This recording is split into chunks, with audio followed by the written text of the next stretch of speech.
Hi, it's Sunday afternoon. It's Peter, and time for this week's movie review. As you can tell, this week I actually saw Monuments Men, starring, give me a moment here, George Clooney, Matt Damon, Bill Murray, Cate Blanchett as the token French Resistance art critique or art critic, John Goodman as one of the buddies, and Bob Balaban as the token short sidekick to Bill Murray, along with Jean Dujardin, the token French uh, character, and Hugh Bonneville is the token British character. So basically, it's based on a true story where George Clooney made this movie. Actually, it's starring George Clooney, produced by George Clooney, screenplay by George Clooney, uh, ego checks by George Clooney, psychiatrist. So the movie is basically based on a true story about a George Clooney pitched this idea to the president to say, you know what, sir, we're going through Europe, and the Germans are doing this, and we're going to be bombing stuff, and there's looting going on. We have to preserve what's happening over there.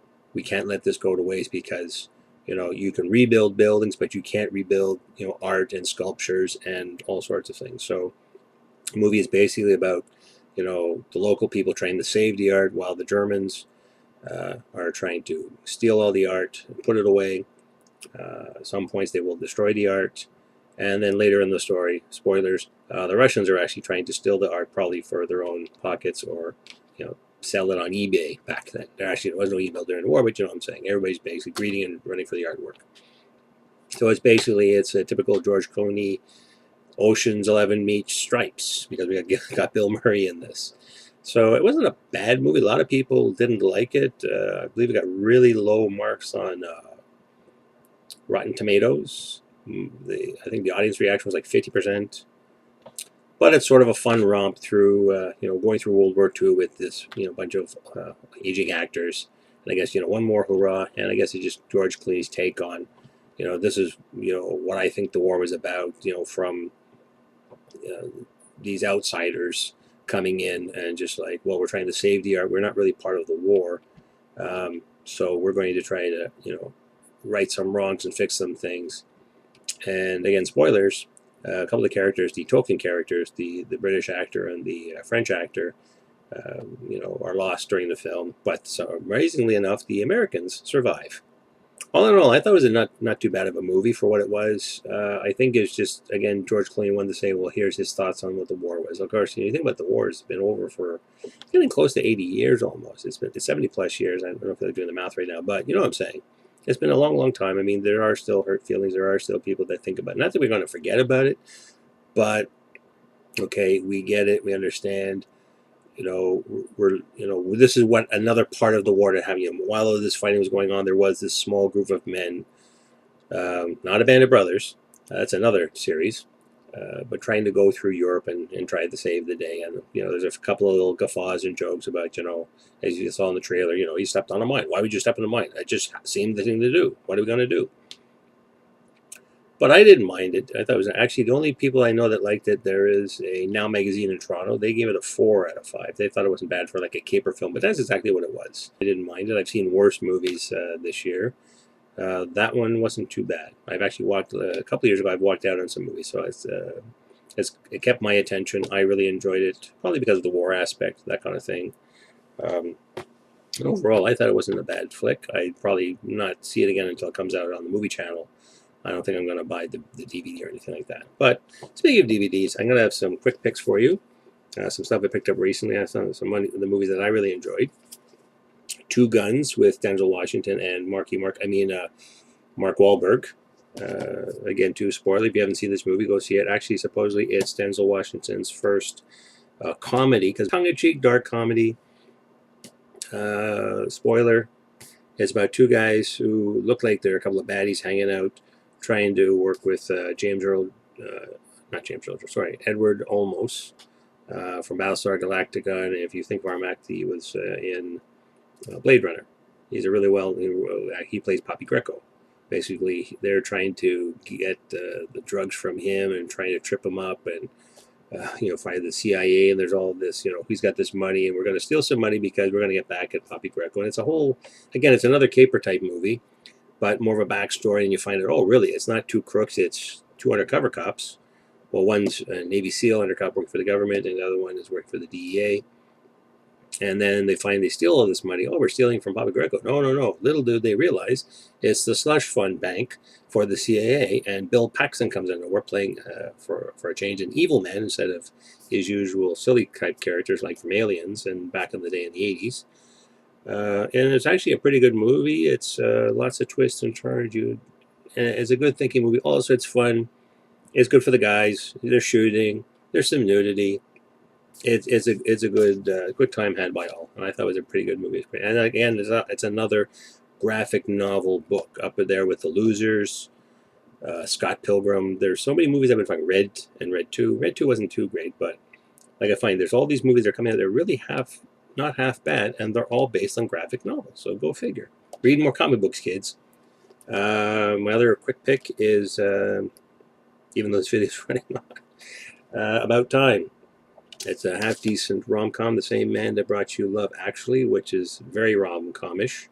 Happy ending and swelling music. But what I like about Time, it stars this young man, Dom Hall Gleeson, very, very difficult Irish name, and the lovely girl from London, Ontario, Rachel McAdams as his wife. Bill Nye plays the father, and there's a few other, if you're British, you're probably going to know some of these actors. And I thought what I liked about it was, it wasn't a typical rom-com. It's basically about a man who finds out that all the men in his family, he finds out on his 21st birthday that they can all travel through time, but only through their own lifetime. So it's like Groundhog Day meets Harry met Sally kind of idea.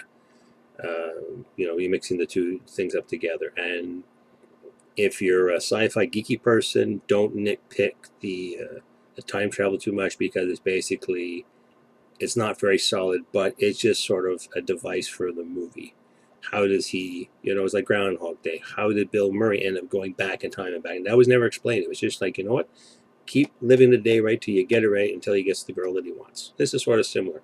How to use time travel to, and there's some helpful hints, like you can't use time travel to make somebody love you, but, I missed an important event, or there was an opportunity I could have used. Use it for that. Don't use it for greed. It won't help. You'll have a miserable life.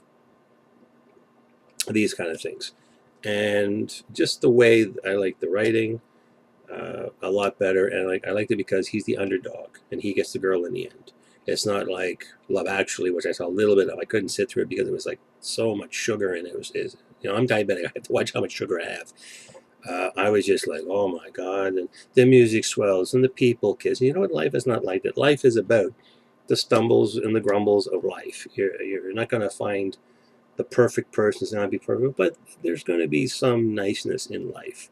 But they address everything about, yes, you can't make somebody fall in love with using time travel. You can use it to help other people to a point. You can't stop, loved ones from having problems in their life. You have to work with it. So time travel is good to a point. You can maybe fix a few wrongs, that kind of thing. Spoilers later in the movie, his father, Bill Nye, is dying of cancer. You can't stop that. This is life. And also the other thing they brought up too, which is an interesting point, which is a nice plot point. He has children with Rachel McAdams, and by the end of the movie, he has 3. Every time you have a child, you cannot go back. He finds this fact afterwards, trying to save his sister from making some life choices. He goes back far enough to say, well, no, you're not going to meet this guy because this guy's an ass. Don't go out with him. But he goes too far back. He doesn't have his first child. He has a boy instead of a girl. And then he meets his father again. Well, he goes in time travel and goes like, okay, how does this work? Well, you can't go back because you can't time the sperm and the time and the egg and everything that you're going to have that specific child. So once you have the child, you can only go back up to that child. You have another child, only back that far. Because you could do something major and then those events that in your actual life totally stop. But overall, I liked it. It had a happy ending. And it was just basically, again, it's another good movie, but not in your face, one to grow on. Life is wonderful. Cherish the moments. Treat every day as if it's your last day kind of thing. And live life to the fullest kind of thing. So, but without being in your face and being all Disney, happy puppies and whatever. Because life is not like happy. I wish life was happy puppies and I knew the lottery number through time travel. Life would be a lot easier. And my other movie I picked up the other day too, which I really liked, based on the young adult book Ender's Game, the movie Ender's Game.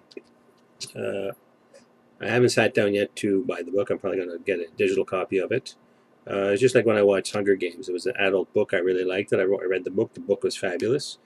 This supposedly is a series of books, and it was written in the 70s, I believe 1977, on the one copyright. And they already talked about, and the amazing thing in the book, already talking about the internet and emails and all the technology. And I mean, if you haven't seen Ender's Game, definitely go see it. My only faults with the movie was Ender again. He's the underdog. He's the little guy. Literally, he's like not even 12, or I think he's supposed to be older in the books. I'm not sure because I haven't read the books. But basically, he's a young adult, and he's going to save the day and save the Earth from the evil aliens or supposed evil aliens. I didn't like the bullying in it because it's supposed to he grows from that. Like if somebody bullies on him, he had an older brother that picked on him, and he learned how to fight back from that. But when he fights back, he really hurts the person. So if the one person is like, oh, I'm gonna beat you up, he actually gets the upper hand, but he literally beats the crap out of the bully. So the bully knows next time you and your chums are not gonna pick on me again. I'm putting a stop to it right now. And then when he's in battle school later in the movie, spoilers, he meets one character, and again, I didn't like the fact just because the person playing the bully was this the whole time. He's like scowling, and like really, there are people out there that teenagers that are like, and one line is, if you ever cross me again, I'm going to kill you. It's like, dude, you're in a boot camp to learn how to defend the Earth and fight this enemy.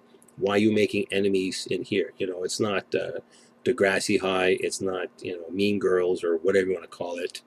But it gets that kind of a tone. But again, it shows him he defeats the bully again, putting him in the hospital literally, and then he moves up in rank and moves on to the next phase of his training to eventually become commander of the forces to help Earth defeat the evil so-called aliens that they were destroyed 50 years ago. So watch them. All three movies are really good. Anyway, until next time, be seeing you.